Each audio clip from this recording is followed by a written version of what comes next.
Step 1 is to figure out the conclusion of the argument.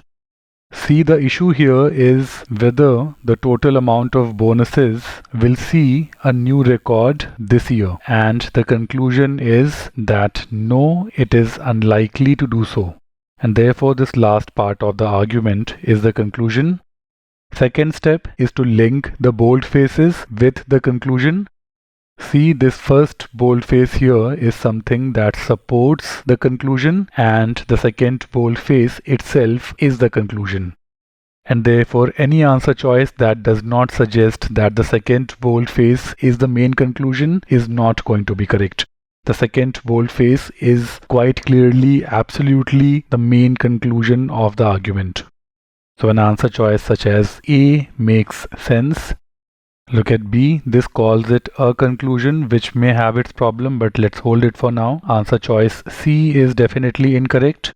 The second is not a claim advanced to support the main conclusion. The second boldface itself is the main conclusion. Answer choice D, this makes sense. Answer choice E says that the second is a conclusion, as in an intermediary conclusion that supports the main conclusion. That is not the case. The second boldface is quite clearly the main conclusion. So we could eliminate two answer choices, C and E. Let us see what's going on with answer choice B here. The second presents a conclusion that could be drawn if that objection were allowed to stand. No, the first is not an objection rejected by the argument. The first is a consideration that supports the conclusion. You see, right after this, hence the conclusion has been written. The preceding part here is something which is supporting the conclusion. And therefore, any answer choice that says anything on the lines of being rejected by the argument is not going to be correct. So choice B should be eliminated.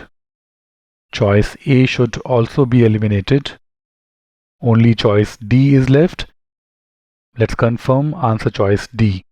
The first is a prediction. Yes, it is fair to call it a prediction because it is not something which is a concrete fact. Rather, it is a part of some indication, and therefore this is something on the lines of being a judgment, a prediction. Therefore, this is a very good word here, prediction, that if accurate would support the argument's main conclusion. This is what we have been looking for. The first boldface is supporting the argument's main conclusion, and then the second boldface is the main conclusion. Everything absolutely correct with answer choice D. In case you selected any other answer choice, the question you must ask yourself is what led you to eliminate choice D. Remember, the verbal section on the GMAT is not about selecting answer choices, it is about eliminating 4 answer choices. You just can't eliminate answer choice D.